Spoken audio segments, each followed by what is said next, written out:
اللهم صل على سيدنا ومولانا محمد وعلى آل سيدنا ومولانا محمد وبارك وسلم. الحمد لله رب العالمين والصلاة والسلام على سيد الأنبياء والمرسلين وعلى آله وأصحابه وأزواجه وذرياته ومن تبعهم بإحسان إلى يوم الدين. أعوذ بالله من الشيطان الرجيم. بسم الله الرحمن الرحيم. قد أفلح المؤمنون الذين هم في صلاتهم خاشعون. وقال الله تبارك وتعالى إن الصلاة تنهى عن الفحشاء والمنكر. وقال النبي صلى الله عليه وسلم الصلاة عماد الدين فمن أقامها أقام الدين ومن هدمها فقد هدم الدين أو كما قال عليه الصلاة والسلام. صدق الله العظيم وصدق رسوله النبي الكريم ونحن على ذلك لمن الشاهدين والشاكرين والحمد لله رب العالمين. میرے محترم دینی بھائیو، قرآن کریم کی دو آیتیں اور نبی اکرم صلی اللہ علیہ وسلم کا ایک فرمان آپ کے سامنے پڑا.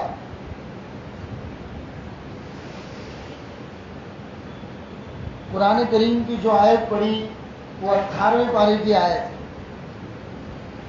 18واں پارہ جہاں سے شروع ہوتا ہے، شروع میں 10 آیتیں ہیں جس میں اللہ نے ایمان والوں کی صفت بیان کی کہ ایمان والے کیسے ہوتے ہیں، اور اس سے پہلے مستحق سنایا قد افلح المؤمنون، مومنین کامیاب ہو گئے. اب وہ مومنین کون ہے؟ ویسے تو ہر آدمی اپنے آپ کو ایمان والا کہتا ہے، ہر آدمی اپنے آپ کو مسلمان کہتا ہے، لیکن مومن کون ہے؟ کس کو اللہ نے مومن کہا ہے؟ ایسے مومنین کی اللہ نے 10 صفتیں قرآن کریم کے 18ویں پارے کی شروع میں بیان فرمائی. اس میں سے جو سب سے پہلی صفت اور 10ویں نمبر کی جو صفت بیان کی ہے، ان دونوں صفتوں میں اللہ نے ایمان والے کون ہیں؟ الذین هم فی صلاتهم خاشعون، جو لوگ اپنے نمازوں میں خشوع خضوع اختیار کرنے والے. خشوع خضوع کہتے ہیں دھیان کو، انتہائی دھیان کے ساتھ مکمل طور پر اپنے اللہ کی طرف متوجہ ہو کر جو نماز پڑھتے ہیں اور پوری نماز میں اپنی توجہ اپنے پروردگار کی طرف کرتے ہیں، ایسی نماز کو خشوع خضوع والی نماز کہا جائے. تو اللہ نے فرمایا ایمان والے کامیاب ہو گئے. کون ایمان والے؟ الذین هم فی صلاتهم خاشعون، جو لوگ اپنی نمازوں میں خشوع خضوع اختیار کرنے والے. پھر آگے اللہ نے 8 صفتیں اور بیان کی جو ہمارے آج کا موضوع نہیں ہے، اس کو انشاءاللہ کبھی بیان کریں. لیکن دوسرے 10ویں نمبر کی جو صفت بیان کی، اس میں اللہ نے فرمایا الذین هم علی صلاتهم یحافظون، جو لوگ اپنی نمازوں کی حفاظت کرتے ہیں. کیا مطلب نمازوں کی حفاظت کرتے ہیں؟ یعنی نمازوں کا خیال کرتے ہیں. اور روایتوں میں آتا ہے نبی اکرم صلی اللہ علیہ وسلم نے فرمایا جو انسان نمازوں کے اوقات کا خیال رکھتا ہے، نمازوں کے اوقات اسے معلوم ہوتے ہیں، اللہ اس کو دنیا میں اور آخرت میں ہرا بھرا رکھیں گے. یہ روایت کے الفاظ. بڑے خوش نصیب ہوتے ہیں وہ لوگ کہ جن کو نمازوں کے اوقات کا پتہ ہوتا ہے. ظاہر سی بات ہے کہ جو نمازوں کے اوقات کا خیال رکھیں گے وہ لوگ نماز کی ادائیگی کا بھی خیال رکھیں گے، اور جب پابندی کے ساتھ نماز ادا کریں گے تو ان کی نمازوں میں دھیان خشوع خضوع آٹومیٹکلی آ جائے گا. تو میرے ایمان والے بھائیوں، اللہ تبارک و تعالیٰ نے کامیاب مومنین کی جو صفات بیان فرمائی، اس میں سے پہلی اور 10ویں صفت یہی ہے وہ ایمان والے کامیاب ہو گئے جو اپنی نمازوں کی حفاظت کرتے ہیں، جو اپنے نمازوں کے اندر خشوع خضوع پیدا کرتے ہیں. ایک اور آیت میں نے پڑھی آپ کے سامنے 21ویں پارے. جس میں اللہ ارشاد فرماتے ہیں ان الصلاۃ تنہا عن الفحشاء والمنکر، کہ یہ نمازیں تمہیں فحش باتیں یعنی غلط باتیں، غلط کام اور منکر یعنی برائیوں سے روکے۔ کوئی آدمی کہتا ہے برسوں سے نماز پڑھتا ہوں لیکن گناہ تو رکتا نہیں ہے میرا، تو اس کے بارے میں فرماتے ہیں کہ اپنی نمازوں کو درست کرو۔ ایک صحابی آئے اللہ کے رسول صلی اللہ علیہ وسلم کی خدمت میں اور آ کر کہنے لگے یا رسول اللہ، نماز پابندی سے پڑھتا ہوں، قرآن کی یہ آیت بھی میرے سامنے ان الصلاۃ تنہا عن الفحشاء والمنکر، کہ نماز فحش باتیں اور منکر باتوں سے روکتی ہے، میں آپ کے پیچھے نماز پڑھتا ہوں لیکن منکر اور فحش کاموں سے میں رک نہیں رہا ہوں۔ حضور نے فرمایا اور پابندی کے ساتھ پڑھتے رہو، ایک نہ ایک دن یہ نماز تمہیں منکر باتوں سے ضرور روکے۔ نماز میں یہ تاثیر ہے میرے بھائی۔ قرآن کریم کی آیت میں اسی کی طرف اشارہ کیا گیا، اور نبی اکرم صلی اللہ علیہ وسلم کا جو فرمان میں نے آپ کو پڑھ کر سنایا اس میں اللہ کے رسول ارشاد فرماتے ہیں الصلاۃ عماد الدین، نماز دین کا ستون ہے۔ جیسے گھر کی بنیاد ستون پر قائم رہتی ہے، آپ کی عمارت کی بنیاد اس کی ستون، اس کے کھمبوں کے اوپر قائم ہے۔ اگر یہ کھمبے نہیں رہیں گے تو یہ عمارت ہی نہیں رہے گی۔ تو اگر آپ کی نمازیں درست نہیں ہیں تو آپ کا دین بھی درست نہیں۔ اللہ کے رسول نے فرمایا الصلاۃ عماد الدین، نماز تو دین کا ستون ہے۔ فمن اقامها اقام الدین، جس نے ستون یعنی نماز کو قائم رکھا اس نے دین کو قائم رکھا۔ ومن ہدمها فقد ہدم الدین، اور جس نے نماز کو ہدم کر دیا یعنی ختم کر دیا اس نے دین کو ختم کر دیا۔ اور ہزاروں لوگوں کے اپنی زندگی کے تجربات ہیں، ایسے کتنے لوگ ڈھونڈنے سے آپ کو دنیا میں ملیں گے جو اپنی زندگی کے تجربات بتاتے ہیں کہ ہم گناہوں کے دلدل اور سمندر میں ڈوبے ہوئے تھے، کسی اللہ والے کے کہنے سے یا اللہ کے رسول کے اس فرمان کو سننے کے بعد نمازوں کی پابندی کر دی، اسی نماز نے ہم کو گناہوں سے کوسوں دور کر دی۔ کتنے خوش نصیب ہوتے ہیں وہ لوگ کہ جن کی نمازیں ان کے گناہوں سے دور کرتی۔ لہذا میرے بھائیوں، نماز یہ دین کا ستون، اسی کو اپنی زندگی کے اندر پابندی کے ساتھ اپنانے کی ضرورت ہے۔ نبی اکرم صلی اللہ علیہ وسلم اپنی امت پر کتنا رحم کرنے والے۔ آپ اگزامپل کے طور پر، مثال کے طور پر ماں کی محبت کو پیش کرتے۔ اللہ کے رسول کی محبت اپنی امت کے ساتھ اتنی تھی کہ ماں کی محبت اس کے سامنے کچھ نہیں، اتنی اپنی امت سے پیار کرتے تھے۔ اس کی بہت ساری مثالیں آپ کے سامنے موجود ہیں۔ سیدنا حضرت عائشہ صدیقہ رضی اللہ تعالیٰ عنہ فرماتی ہے کبھی کبھی میں راتوں کو اٹھتی تھی، کمرہ چھوٹا تھا، میں سامنے سوئی ہوئی رہتی تھی، اللہ کے رسول تہجد کی نماز پڑھتے تھے، میں پیر پھیلا کے سوتی تھی، اللہ کے رسول جب سجدے میں آتے تھے میں اپنے پیر کو سمیٹ لیتی تھی، جب اللہ کے رسول دوسری رکعت کے لیے کھڑے ہوتے تھے میں پیر کو پھیلا دیتی، اور جب میں کبھی کبھی اٹھتی تھی اور میں دیکھتی تھی کہ اللہ کے رسول کہاں پر ہے، اندھیرا ہوتا تھا، اب اللہ کے رسول کو ٹٹولتی تھی، تھوڑی دیر کے بعد پتا چلتا تھا کہ حضور تو سجدے میں، جب میں کان لگاتی تھی کہ اللہ کے رسول اپنے اللہ سے کیا دعا فرماتے ہیں، تو اکثر مرتبہ، زیادہ سے زیادہ مرتبہ میں نے یہی دعا سنی ہے، یا اللہ میری امت کی مغفرت فرما۔ حضرت عائشہ فرماتی ہیں کتنی مرتبہ میں نے کان لگائے ہیں تو رسول اکرم صلی اللہ علیہ وسلم کے منہ مبارک سے نکلنے والے جملے جو میرے کانوں سے ٹکراتے تھے وہ یہ الفاظ ہوتے تھے، اے اللہ میری امت کی مغفرت فرما، اے اللہ میری امت کی مغفرت فرما۔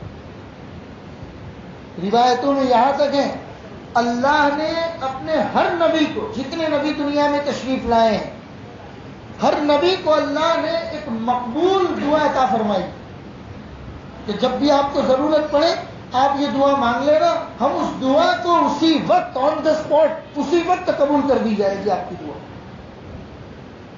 حضرت آدم سے غلطی ہوئی، جنت سے نکالے گئے، بعد میں جب اپنی مغفرت کروانے کی آئی تو اللہ سے دعا کی وہ دعا کا استعمال کیا، اللہ نے حضرت آدم کو معاف فرما دیا۔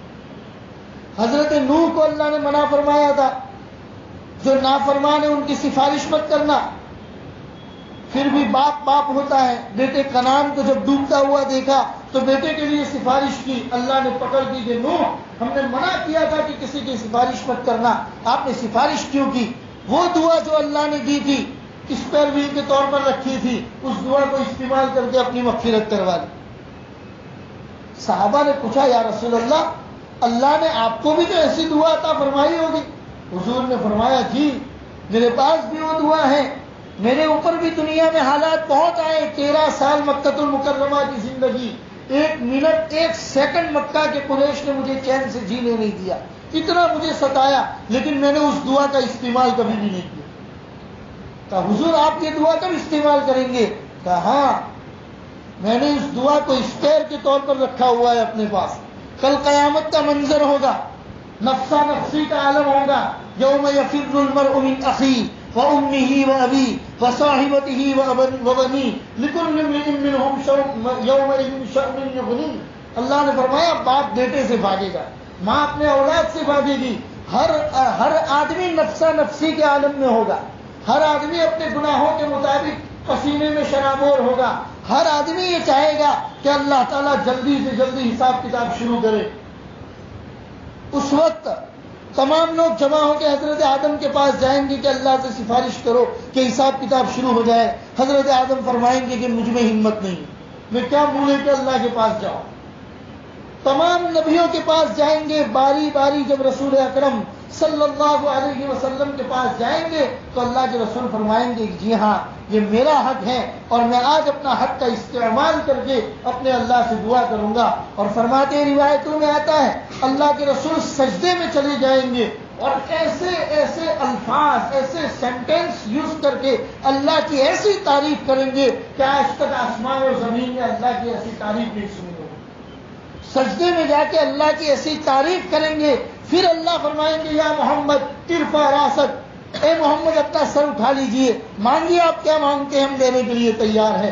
تب اللہ کے رسول صلی اللہ علیہ وسلم فرمائیں گے اللہ حساب کتاب کو شروع فرما دیجئے اور امت محمدیہ کی مغفرت فرمائیں۔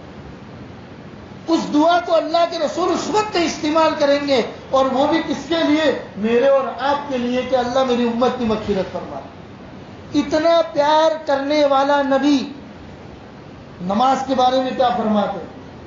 اللہ کے رسول نے فرمایا کبھی کبھی میرے دل میں یہ خیال آتا ہے کہ جب نماز کا وقت ہو جائے تو میں مصلی پر کسی اور آدمی کو امام بناؤں اور کچھ جوانوں کو لے کر جاؤں، لکڑیاں جمع کروں اور ان لوگوں کے گھروں کو آگ لگا دوں کہ جو لوگ اپنے گھروں میں نماز پڑھتے۔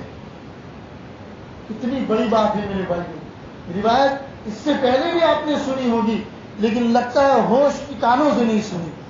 اللہ کے رسول فرماتے ہیں نماز کا وقت آ جائے تو مصلی پر کسی اور کو امام بناؤں، کچھ جوانوں کو لے کر جاؤں، لکڑیاں جمع کروں اور اس آدمی کے گھر کو آگ لگا دوں کہ جو لوگ اپنے گھروں میں نماز پڑھتے بغیر عذر، کوئی عذر نہیں ہے، کوئی تکلیف نہیں ہے، بغیر کسی تکلیف کے اپنے گھروں کے اندر نماز پڑھ لیتے ہیں، مسجدوں کو آباد نہیں کرتے۔ ایسے لوگوں کے بارے میں رسول اکرم صلی اللہ علیہ وسلم فرماتے کہ ان کے گھروں کو آگ لگا دو۔ وہ نبی جو کسی دشمن کو بھی کانٹا چوب جاتا تھا تو اس کا دل تڑپ جاتا، وہ نبی یہ فرما رہا ہے کہ ایسے لوگوں کے گھروں کو آگ لگا۔ لہذا میرے بھائیوں نماز ایک عظیم الشان عبادت ہے۔ سب سے پہلا سوال قیامت کے دن اللہ تبارک و تعالیٰ کی طرف سے ہوگا وہ یہی ہوگا کہ تمہاری نمازیں کیسی ہیں۔ روایتوں میں آتا ہے جس آدمی کی نماز درست نکل آئی، جس آدمی کی نماز ٹھیک ٹھاک نکل آئی، اس کے تمام اعمال درست نکل آئیں گے اور اللہ کی طرف سے جنت میں داخل ہونے کا پروانہ مل جائے گا۔ اور جس کی نماز درست نہیں نکلی وہیں پر اس کو پکڑ دیا جائے گا اور پھر اس کے تمام زندگی کے تمام شعبوں کا ایک ایک کر کے اللہ تبارک و تعالیٰ حساب لے گا۔ اسی لیے علامہ اقبال نے فرمایا روز محشر کہ جہاں گداز قوت، فارسی کا شعر ہے کہ محشر کا دین اتنا سخت ہے کہ تمہاری جانیں ہلاکت میں آ جائے۔ روز محشر کے جہاں گداز قوت اولین پرسش نماز ہوئے. سب سے پہلا سوال روز محشر میں قیامت کے دن جو ہوگا وہ نماز ہی کے بارے میں. یہ اس کی عبادت کی اہمیت کے لیے یہ کافی ہے میرے بھائی. اور آپ اندازہ لگا سکتے ہیں مسلمانوں کے اوپر اللہ تبارک و تعالیٰ نے صرف نماز اکیلی عبادت نہیں اتاری. بہت ساری عبادتیں، روزہ ہیں، زکوٰۃ ہیں، حج ہیں، حسن سلوک ہیں، بہت ساری عبادتیں اللہ تبارک و تعالیٰ نے اتاری ہیں. لیکن تمام عبادتوں کو اللہ تبارک و تعالیٰ نے زمین پر اتارا. لیکن جب نماز کو اتارنے کی باری آئی تو اللہ تبارک و تعالیٰ نے اپنے پیارے حبیب محمد رسول اللہ صلی اللہ علیہ وسلم کو آسمانوں پر بلایا، معراج کی سیر کروائی. اور معراج پہ بلانے کے بعد جب اللہ کے رسول دنیا والوں کے پاس واپس آنے لگے تو تحفے کے طور پر، ہدیے کے طور پر، گفٹ کے طور پر اللہ تبارک و تعالیٰ نے محمد رسول اللہ کو یہ نماز عطا فرمائی. کیا آپ کی امت پوچھے گی اللہ کے پاس گئے تھے تو ہمارے لیے اللہ کے پاس سے کیا لے کر آئے؟ جیسے ایک بچہ اپنے باپ سے سوال کرتا ہے. باپ جب گھر سے باہر جاتا ہے، باپ جب واپس آتا ہے تو بچے کہتے ہیں ابو ہمارے لیے کیا لائے آپ باہر سے؟ تو آپ کی امت بھی آپ سے سوال کرے گی کہ آپ اپنے اللہ کے پاس گئے تھے، امت کے لیے کیا لے کر آئے؟ تو لے جائیے، ہم آپ کی امت کے لیے یہ نماز ہدیے کے طور پر عطا فرمائیں. میرے بھائیوں، یہ اللہ کے رسول کو اللہ کی طرف سے عطا شدہ تحفہ ہے. اس تحفے کے بارے میں کل مجھے اور آپ کو اس کا حساب دینا پڑے گا. کل قیامت کے دن اللہ پوچھیں گے میرے نبی کے واسطے سے میں نے تمہیں اتنا عظیم تحفہ عطا فرمایا تھا، تم نے اس کی کتنی قدر کی؟ اور میرے بھائیوں، نماز ہے تو دین ہے، نماز نہیں ہے تو دین نہیں. اور اگر دین سلامت ہے، نماز ہے تو دین سلامت ہے، اور دین سلامت ہے تو دنیا کی کوئی طاقت آپ کا کچھ نہیں بگاڑ سکتی. مسلمان کا پورا مدار اس کے دین کے اوپر ہے. اگر دین ہی سلامت نہیں ہے تو پھر آپ کے پاس کیا چیز ہے کہ جس کو آپ کل اللہ کے دربار میں پیش کریں؟ یہی تو دین ہے. اسی کو حفاظت کے ساتھ، اپنے ایمان کی حفاظت کے ساتھ اسی کو تو بچا کر اللہ کے پاس لے جانا ہے. اس کے علاوہ اللہ یہ نہیں پوچھیں گے دنیا میں آپ نے کتنا روپیہ کمایا. اللہ تو یہی پوچھیں گے ہم نے محمد رسول اللہ کے واسطے سے آپ کو جو عظیم دین عطا فرمایا تھا اس دین کو تم کتنا بچا کر ہمارے پاس لے کر آئے. اور دنیا کی تمام منکرات، تمام فحش اور غلط باتیں، اگر ان تمام کو آپ نمٹانا چاہتے ہیں تو اس کے لیے ضروری ہے کہ آپ اپنی نمازوں کی خبر لیں، اپنے اولاد کی نمازوں کی خبر لیں، اپنے بچوں اور بچیوں کی نماز کی فکر کریں، اپنے گھر کی مستورات کی نماز کی فکر کریں. سب سے پہلا مستحق ہمارا یہ ہوتا ہے کہ ہم نماز پڑھتے ہیں. نماز کو چھوٹے چھوٹے کاموں کی بنیاد پر، چھوٹے چھوٹے کاموں کی وجہ سے نماز کو ہم آگے پیچھے کر دیتے. پھر نماز چلی گئی، جماعت چلی گئی، اس کے بعد مسجد کے اندر آ کر پڑھنا نماز. اس کی مثال تو ایسے دی جاتی ہے، سر کے اوپر، آپ کے سر کے اوپر ایک ایسا بوجھ رکھا گیا تھا جس کو آپ پسند نہیں کرتے تھے، گویا کہ آپ نے اس بوجھ کو اٹھا کر نیچے ڈال دیا. اللہ ہماری حفاظت فرمائے. یہ تو ایسا ہی اگر ہم نماز کا خیال رکھنے والے ہوتے، نماز کا خیال رکھنے والے ہوتے تو زیادہ سے زیادہ نماز کے اوقات کی حفاظت کرتے اور پابندی کے ساتھ اپنی تمام نمازیں اس مسجد کے اندر جہاں باجماعت نماز ادا ہوتی ہو وہاں شریک ہو کر مسجد میں نماز کو ادا کریں. اور میرے بھائیوں، میں نے آپ کو پہلے ہی بتایا ایسے لوگوں کی دنیا میں بہت سارے لوگوں کے تجربات ہیں جو یہ کہتے ہیں کہ جس دن سے ہم نے اپنی نمازوں کی پابندی کی ہے خدا پاک کی قسم تمام کی تمام تکلیفیں اللہ نے غیب سے دور فرما دی. ایسے آپ کو لوگ ملیں گے دنیا میں، آپ میدان میں نکلیے، ایسے لوگوں سے ملاقات کیجئے، آپ کو بتائیں گے کہ نماز کی وجہ سے اللہ تبارک و تعالیٰ نے کتنی بڑی بڑی مصیبتیں، کتنے بڑے بڑی بلاؤں سے ہم کو ٹال دیا. یہاں تک بھی لوگ ملتے ہیں کہ قرض میں ڈوبے ہوئے تھے، نماز کی بنیاد پر اللہ نے قرض میں سے باعزت طور پر باہر نکال دی. ذلیل ہو گئے تھے، نماز کی بنیاد پر اللہ نے عزت عطا فرمائی. لہٰذا میرے بھائیوں، نمازوں کا اہتمام کرنے کی ضرورت ہے. پابندی کے ساتھ نماز پڑھنا ہے، جماعتوں کا اہتمام کرنا ہے اور مسجد میں نماز کو ادا کرنا ہے.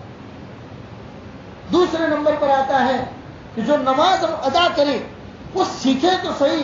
برسوں سے نماز پڑھ رہے، 15 سال کی عمر سے جب سے بالغ ہوئے، آج 50 سال، 55 سال، 60 سال کی عمر ہونے کو آئی اور پتہ ہی نہیں ہے ہم کو کہ ہم جو نماز پڑھ رہے ہیں کہ ہمارے رکوع بھی درست ہے کہ نہیں، سجدہ بھی درست ہے کہ نہیں، التحیات بھی پڑھنے کو آتا ہے کہ نہیں آتا، کم از کم قرآن کی 4 چھوٹی چھوٹی صورتیں، سورہ فاتحہ، دعائے قنوت، یہ چھوٹی جو نماز میں پڑھنے کی چیزیں ہیں وہ بھی ہمیں آتی ہے کہ نہیں آتی، اس کی بھی فکر کرنے کی ضرورت ہے۔ یہ تو شرم کی بات نہیں ہے، اگر آپ کو کوئی صورتیں نہیں آتی ہیں تو اس کو سیکھے، کم از کم 4 چھوٹی چھوٹی صورتیں سیکھنا ہر چھوٹے سے بڑے مسلمان پر ضروری ہے، جس کی وجہ سے اس کی نماز درست ہو سکے، ورنہ آپ نماز میں کھڑے ہو کے پڑھیں گے کیا؟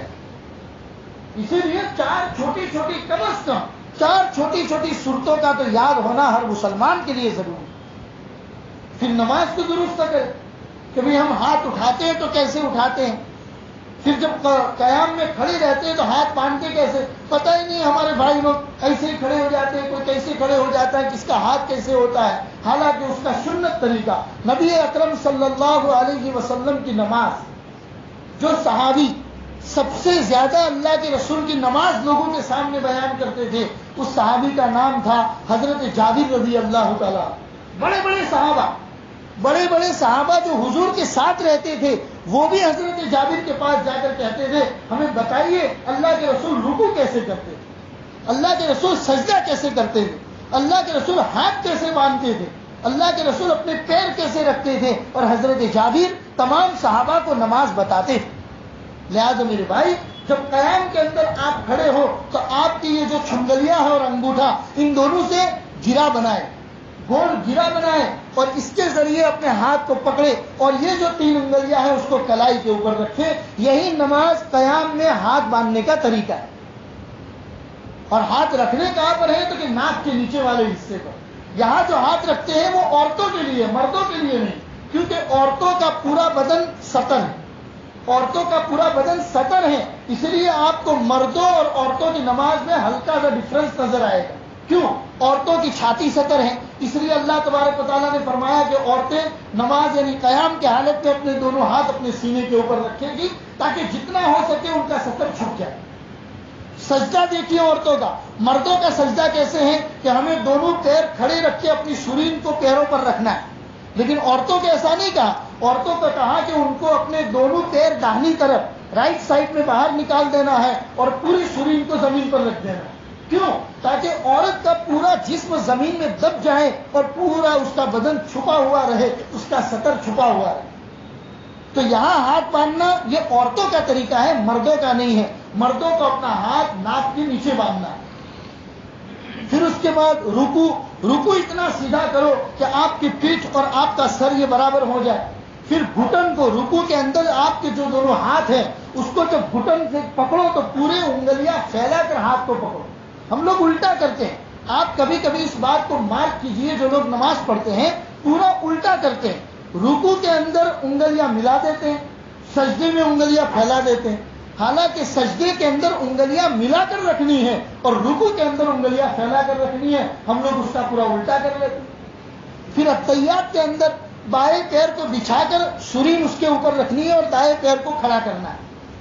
سجدہ بھی، سجدے کے اندر آپ کے دونوں پیر زمین سے اٹھنے نہیں چاہیے، اس کا بھی خیال رکھنا ضروری ہے۔ کتنے ہمارے بھائی ہوتے ہیں کہ دونوں پیروں سے پیر کھجانا شروع کر دیتے ہیں اور اس کی وجہ سے ان کے دونوں پیر اتنی دیر تک اونچے رہتے ہیں کہ 3 مرتبہ سبحان ربی الاعلیٰ کہا جا سکے، حالانکہ اس سے تو نماز فاسد ہو جاتی ہے۔ اسی لیے میرے بھائیوں، نماز میں آپ کے دونوں پیر زمین سے نہ اٹھ جائے، اس کا بھی پورا خیال رکھنا ہے، اور خشوع خضوع کے ساتھ نماز کو پڑھنا ہے، دھیان کے ساتھ نماز کو پڑھنا ہے۔ جب آپ قیام میں ہو تو اس وقت آپ کی نگاہ سجدے کی طرف، جب رکوع کے اندر ہو تب آپ کی نگاہ آپ کے پیروں کے اوپر ہو، جب آپ سجدے میں ہو تب آپ کی نگاہ آپ کی ناک کے ہنی کے اوپر ہو، جب آپ التحیات میں بیٹھے تو آپ کی نگاہ آپ کی گود کے اندر ہو۔ اور دھیان رکھیں، سبحان ربی العظیم جب رکوع میں پڑھے تب اس کا معنی کیا ہے؟ معنی یہ ہے کہ اللہ کی ذات بہت بڑی ہے، تو اللہ کی ذات کے بڑے ہونے کا خیال رکوع میں رکھیے۔ سجدے میں جائے تو آپ پڑھتے ہیں سبحان ربی الاعلیٰ، میرا رب بہت بلند و بالا ہے، بہت اونچا ہے، تو اللہ کی کبریائی، اللہ کی بڑائی کا دھیان سجدے کے اندر رکھیے۔ تو یہ اللہ کی کبریائی کا دھیان نماز میں رکھتے رکھتے آہستہ آہستہ خشوع خضوع آپ کی نمازوں میں آتا چلا جائے گا۔ ورنہ اگر ہم نے آئے مسجد میں آئے کیسے سجدہ کیا، کیسے چلے گئے، کیسی نماز کا کیا فائدہ میرے بھائیوں۔ علامہ اقبال نے کہا جو میں سر بسجدہ ہوا کبھی تو زمین سے آنے لگی صدا، یعنی ہماری نمازیں ایسی ہو گئی ہیں کہ ہم سجدہ کرتے ہیں تو گویا کہ زمین ہم سے کہتی ہے جو میں سر بسجدہ ہوا کبھی تو زمین سے آنے لگی صدا، تیرا دل تو ہے صنم آشنا تجھے کیا ملے گا نماز میں۔ تیرا دل تو باہر دکان میں اٹکا ہوا ہے، تیرا دل تو باہر دنیا کے ساز و سامان میں اٹکا ہوا ہے، تیرا دل تو ہے صنم آشنا تجھے کیا ملے گا نماز میں۔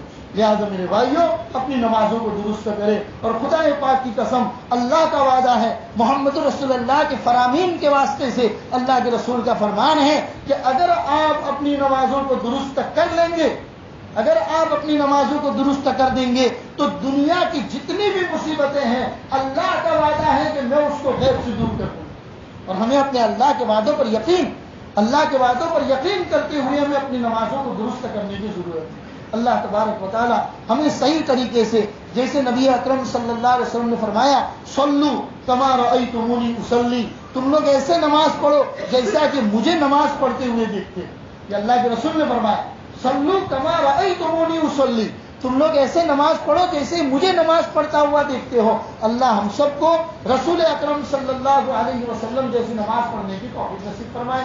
ان قریب انشاءاللہ رجب کا مہینہ بھی شروع ہوگا، دعا بھی پڑھنا شروع کریں۔ اللہم بارک لنا فی رجب و شعبان وبلغنا رمضان، اے اللہ ہمارے رجب اور شعبان میں برکت عطا فرمائیے اور ہمیں رمضان المبارک تک پہنچا دیجیے۔ ان قریب انشاءاللہ رجب شروع ہوگا تو اس دعا کا بھی اہتمام کرے۔ اللہ تبارک و تعالی آنے والے رمضان کی برکات کی بنیاد پر ہماری نمازوں کو درست کرتے ہوئے جتنے بھی حالات مسلمانوں پر دنیا میں جہاں کہیں پر ہوں اللہ اس کو غیب سے پورا فرمائے اور دور فرمائے۔ وصلی اللہ علی النبی الکریم وعلی آلہ واصحابہ اجمعین برحمتک یا ارحم الراحمین۔